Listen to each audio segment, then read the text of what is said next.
Wow. I'm telling you, our world is going to hell in a handbasket, and we're along for the ride. What I found out today, it kind of blew me out of the water. Mind you, I've warned people that this was going to happen. I warned people that they were going to start regulating our supplements. What are they doing? They're regulating the supplements. I warned people that they were going to start limiting the use of spices on holistic measures, right? And what are they doing? We are having a hard time to import certain spices, right? It basically, it's like it's a free for all. It's like a free for all. It's like they want to control everything, and they is the key word, and I can't pinpoint who they are. However, what I found out today is that there's a thing going in front of I don't know, the Senate in the United States, and I'm in Canada. So, like, I don't see why we're riding along and, getting involved in the crap that the States is getting involved in, but apparently we're in their back pocket. So, if they accept this mandate that's going down, that's being put in front of Senate, if they accept it, then more than likely, Canada, where I am living, they are going to follow along, follow route, right? So, it's scary. It's scary. And what it is that the World Health Organization says that what they want to do is they want to be uh, the power in charge. So they want to be the people who say what is done in the event of a pandemic. If there are the big V's given, if there is a mass V situation taking place. So they want to be able to basically tell us what we can do with our bodies. If there is such a time when there is a national call for it, where they feel like there is going to be an overabundance of illnesses or diseases, they want to be able to step in and say exactly what takes place. And if you don't accept what they are putting on the line or saying that you have to do, then you know what? You might just end up in jail. And that's what they want. That's what's taking place. And I was like, oh my God, like this is unbelievable. This is unbelievable. The shit that's going on. Like, in the past 2 years, we have had lockdowns, we have had protests where people are being called criminals, where people are being, anybody that stood up against the powers that, by the way, we voted in, anybody that stands up against a governmental agency is basically called all sorts of names, right?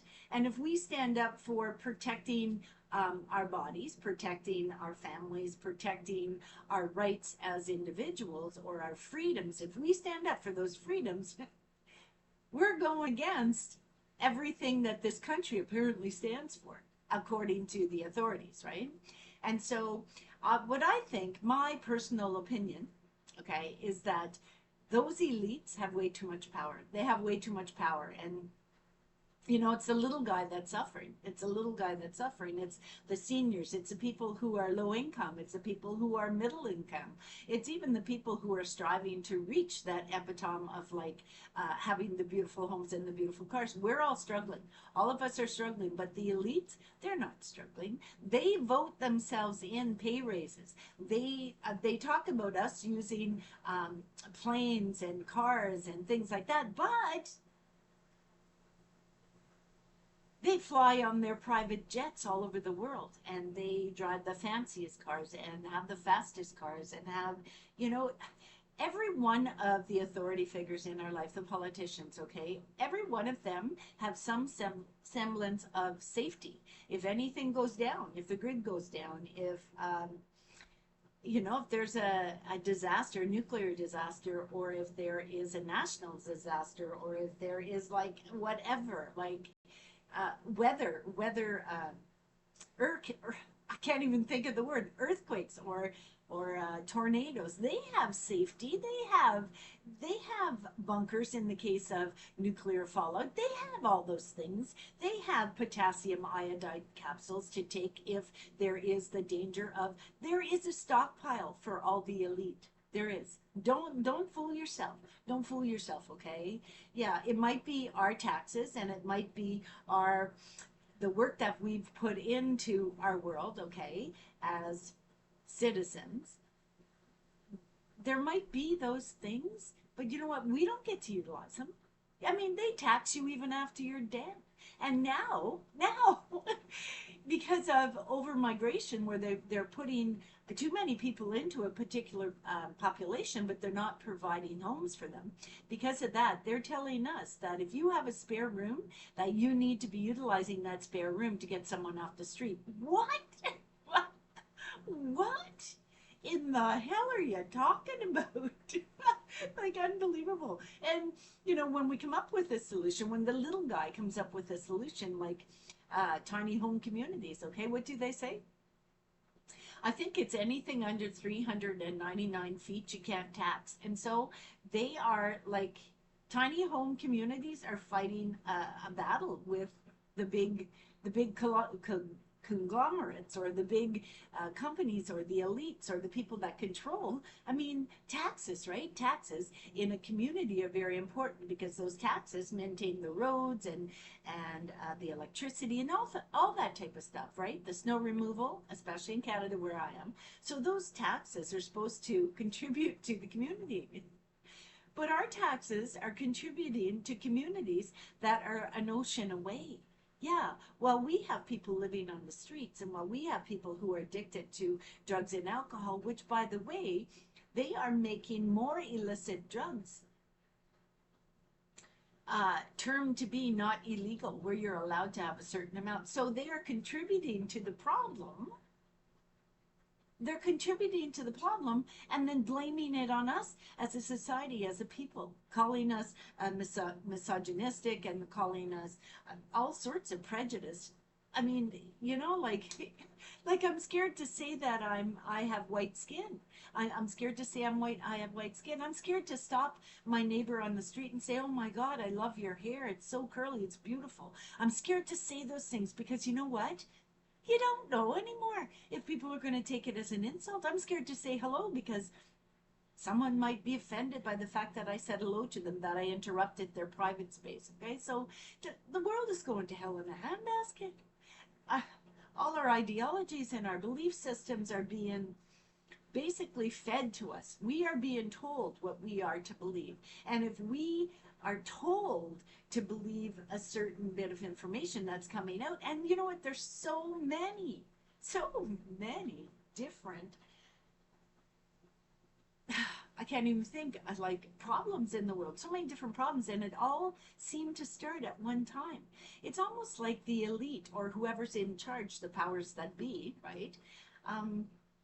It's almost like they kind of put a little bit of static out there, so that it will feed particular groups of people, and those people will become irate, and those people will strike out at other people. They're creating distension in our environments, and it's almost like done willfully or purposely. I have nothing against my neighbors. I have neighbors who are East Indian, who are Muslim, who are Israeli. I have neighbors like that. I see people constantly in my environment, and you know what? I got nothing against them. But turn the news on, and they will pull something out that has happened in society. They will pull it out, and they will magnify it, and they will glorify it, and they will point everybody's attention to it, to create that distension. And that's what's happening. We are being fed all this rhetoric. They fought about, the big V, right? They fought about the big V, and everybody should get it. And if you didn't get it, weren't worrying about the other person. What the hell are you talking about? Our immune systems are built to cope with that stuff. And you know what? I had a stroke. I had a heart attack. I took the medications that were given to me because I believe in them. I believe in them. But I don't choose to live that way for the rest of my life. I believe that those medications were created to basically do it quickly, right? They gave me the clot busting medication because I had a stroke, to get rid of the clot, and it saved my ass. I agree with it. Okay? They gave me the medications to keep my blood pressure at a certain level, out of the danger level, so that I could recoup, and I did. Okay? But I'm even kind of like, I'm looking at that. Okay, I know people who have had cancers and they have gone through radiation, they've gone through chemotherapy, but those people in the positions of power are supposed to explain to you what happens when you have chemo. And I'm going to do a little synopsis here, just a short little synopsis, okay, for all our fact checkers out there.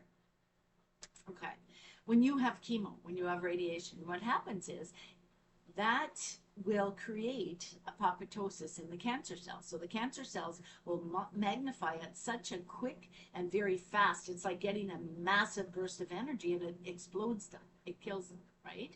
But those dead cells, they don't leave your body. I mean, you have chemo, you're going to have dead cancer cells floating around because the mitochondria, it the way the body gets rid of those dead cancer cells, okay? And they're called free radicals. Free radicals because they're dead, but they're still in your system. They haven't left your system. But what you have to do is you have to take something to bind with those dead mitochondria to get them out of your system. So they will come out in the feces or the urine or whatever, right?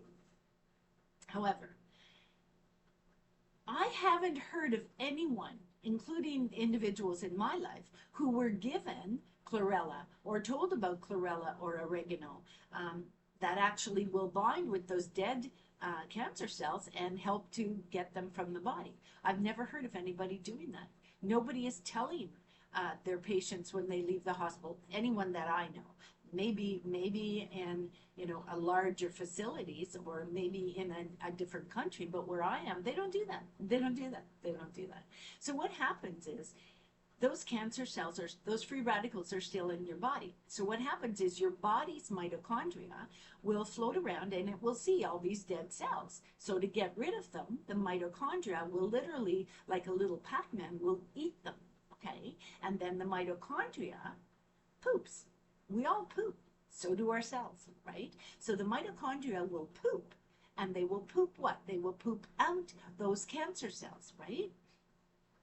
And this is just a simple layman's way of telling you. Don't be thinking that I'm a scientist or anything else. I research this shit, so I know what I'm talking about. Okay, so the mitochondria do their poop, and the cancer cells are still in the system because they haven't left the system. The mitochondria have pooped them out into the body's system. Well, what happens over time? It's just like if you eat sugar every day, you're going to get fat. Okay, I don't care what anybody says. If you eat candy and you eat chocolate bars and you eat cookies every single day, all the time, religiously, if you never open your cupboard, never take anything out but sugar, you're going to gain weight. Okay, well, listen to this. So the mitochondria, they poop it out. It's floating around your body. So once again, the mitochondria comes along and says, oh, there's some cancer cells. I got to get rid of them. And they eat their own poop. They eat their feces. They eat those free radicals that they have even created from eating the free radicals. Do you see? It's like this big vicious cycle. So they're constantly eating the dead cancer cells, right? So what happens is those mitochondria, they get tired. They get tired of the cleanup. They get worn out. They get exhausted, right? Treat them like a little person. They get exhausted from eating the same thing, and eventually it will affect what? It will affect their health. Do you see what I'm saying? There's ecosystems in every part of our body, every part of our world, every part of our mind, every part of our society. There are ecosystems, and those ecosystems have to be protected individually and as a group, right? And so this is what I'm saying to you. So constantly, the mitochondria eat the same free radicals over and over and over again, right? Right? And so the mitochondria get sick and they die. And they die and they become free radicals. And then that process and that cycle begins all over again. Do you see what I'm saying? You're fighting a losing battle if you don't get rid of those free radicals in your body. And you can get free radicals not only from chemo, from stress. from stress. Stress is the biggest factor behind cancers. And I'm saying this because I've done research. Okay, I'm not a scientist, I'm not a doctor. I've researched this shit. Okay, I've researched it, and I have cancer, and we have a lot of cancers in my family, and I have friends and family, extended family, nuclear family, who have had cancer and who have passed from cancer, right? So I know what the hell I'm talking about.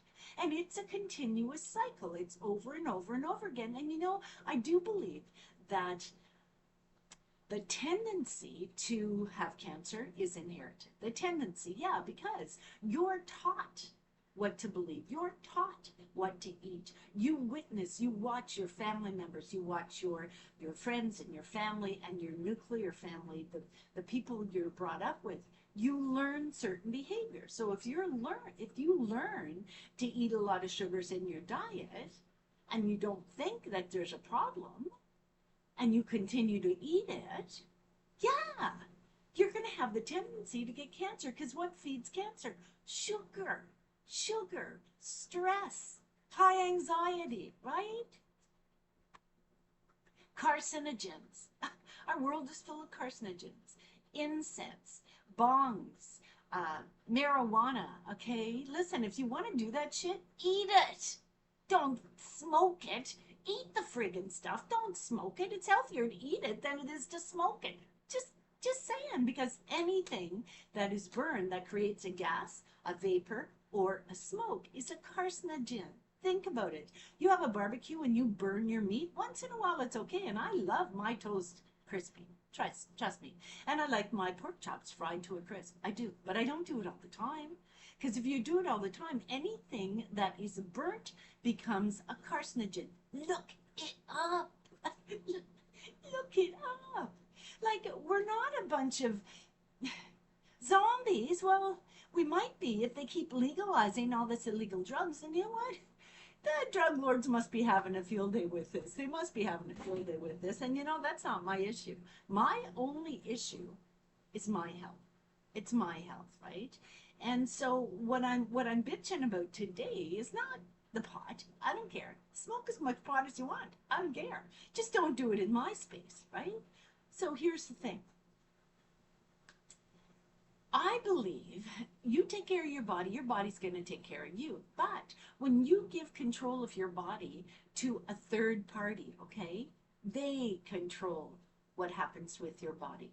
And I, for one, I'm no sheep. I'm nobody's sheep. I never have been. I don't choose to be. I won't be. And I will fight it till my last breath. Now, my last breath might come sooner than later, but you know what? This is my body. This is my body. And I'm not for sale. This body's not for sale. It's not the best looking body. I'm a little chunky on the middle section, you know, not perfectly shaped. And I don't really have perfect eyebrows, but this is the only frickin' body I have. So I'm not releasing or relinquishing my body to a government that's going to tell me that something's good for you when it's not. Think about it. Think about it. Baby powder. It's been around for years and years. Frank, I used that shit on my kids. Yeah. Baby powder has got aluminum in it. Baby powder is carcinogenic. Baby powder has been proven, has been studied that it can cause cancer. And in some particular places, it's been taken off the shelves. But in Canada, where I am, you can go to the dollar store and you can buy baby powder to put on your baby. Just saying, right? Lung cancer. Think about it, lung cancer. Cigarettes are legal. Yeah. Pot is legal. I think it's even more legal now than it was before. Yeah.